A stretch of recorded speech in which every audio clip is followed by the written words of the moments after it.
I'm going to share the best parenting advice, and I'm not even a parent.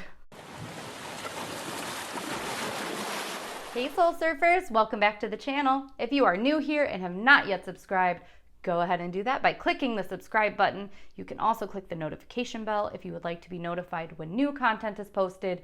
And if you like what you see, be sure to give it a thumbs up and share it with your friends. In this video, I'm going to share the best parenting advice that I can give. And I'm not even a parent.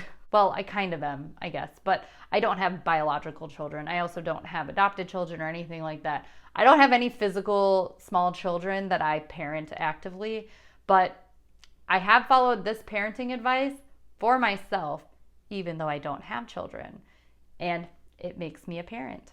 The best parenting advice that I can give you is to parent yourself. Alicia, I'm an adult. What do you mean to parent myself? Well, yes, I thought the same thing. I was like, I'm an adult. What do you mean I need to parent myself? Well, after doing my internal work and looking back at my childhood and seeing the patterns that had been passed down in my family generationally, behavioral patterns, and essentially these patterns of lack of self-love, what I realized and learned is that in order to live a life that I really truly desire, I had to be the parent that I didn't have as a child. I grew up in a home with an alcoholic parent and another parent that worked all the time. So my parents weren't really around.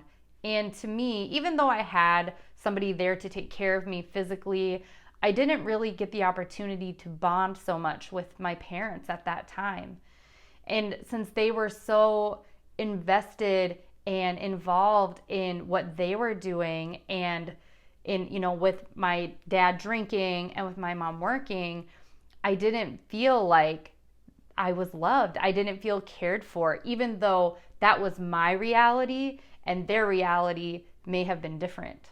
Also, since lack of self-love is a behavior pattern that has been passed down in my family for generations, and this often is a pattern that's passed down generationally in children who grew up in homes with alcoholism, other substance abuse, or other dysfunctions such as narcissism, perfectionism, physical abuse, other types of abuse. So these are common patterns, this lack of self-love. And so I didn't always get the parenting that I wished I had gotten as a child. And I can't change my past. None of us can change our past. None of us can change the way things were. Our parents can't change what they did. They were doing the best they could with what they knew based on what they learned from their parents.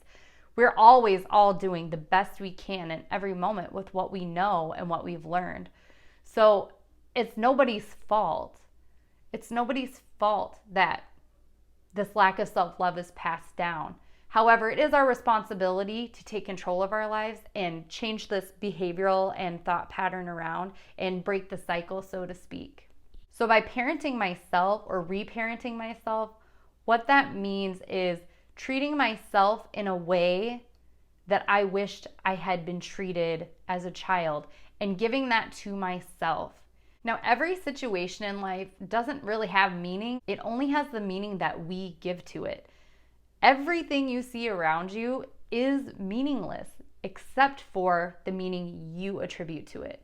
And this is why in homes sometimes two kids can come from the same home, have lived the same experience factually, but have different beliefs or different behaviors because it's a matter of how they internalized or interpreted the situation and experience. This is why it's important to validate your own experiences, because some people will say that's not true because they didn't experience it the same way. But everybody's reality is true. Everybody's meaning is the meaning they give to it.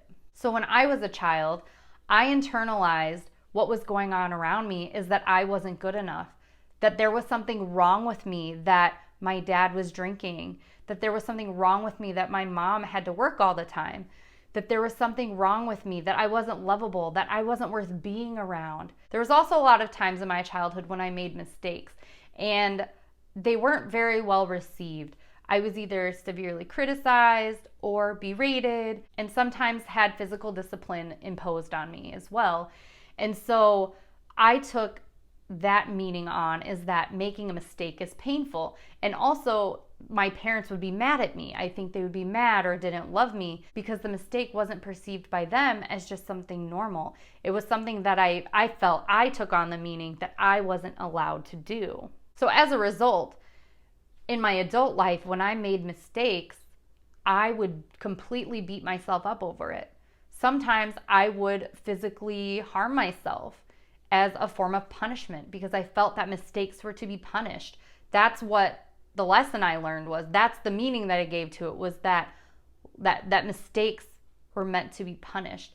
They weren't meant to be celebrated. They weren't meant to be used to grow. They were just punished and they were not allowed. So in order to change that, I need to reparent myself and parent myself differently than in my childhood. So now when I make a mistake, at first it would trigger a lot of emotion, a lot of fear, a lot of these of feelings of pain, and that I needed to punish myself. So like I said, I would engage in behaviors that weren't necessarily healthy because that's how I thought mistakes were to be disciplined, if you will. So now as I'm reparenting myself, what I do is I talk to myself as if I was a child, and I think to myself, how would I have wanted my parents to respond to me when I made a mistake as a child? What would I have wanted to hear? What would I have wanted them to do? For me, I reparent myself by just telling myself, it's okay to make mistakes. It's okay to feel how you feel. It's okay. What did you learn from this? So reparenting yourself essentially is taking any situation as a child where you felt not good enough. And if you experience that in your adulthood, talking to yourself as if you were a child and telling yourself the things that you wanted to hear as a child and treating yourself the way you would have wanted to be treated as a child. Because oftentimes, the way that we treat ourselves is the way that we were treated as children by the people around us. That's what we learned. That's how we learned how we should be treated.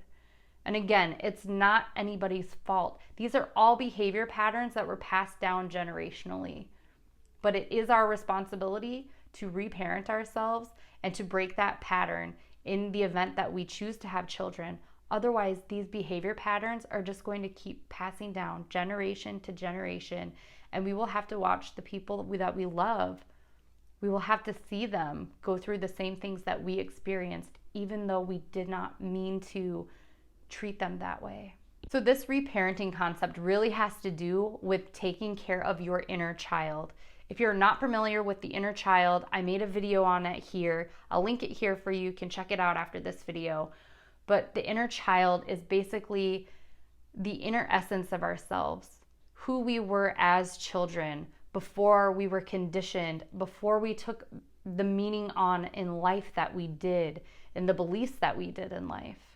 So by reparenting our inner child and connecting with our inner child, that is a way that we are going to be better parents. We can't teach something we haven't experienced, and we can't do something we don't know. So the only way we can do that and to be a parent is not going by example of what we experienced as children, unless we had a really great childhood and those are behaviors we want to pass down. It's by parenting ourselves and experiencing that parenting. Because remember, just like we looked to our parents as models for how we should behave in life, our children will look to us for how to behave in life. And if they don't see us loving ourselves or caring about ourselves or investing in ourselves, that's the way they're going to think they should behave. And they're not going to put themselves first. They're not going to take care of themselves. They're not going to love themselves. So reparenting ourselves is the best parenting advice. So even though I'm not a parent necessarily, I do have a niece and nephews in my family and in my life that I absolutely adore. And by doing this reparenting work on myself, I have already seen in the last year how my relationship with them has completely transformed.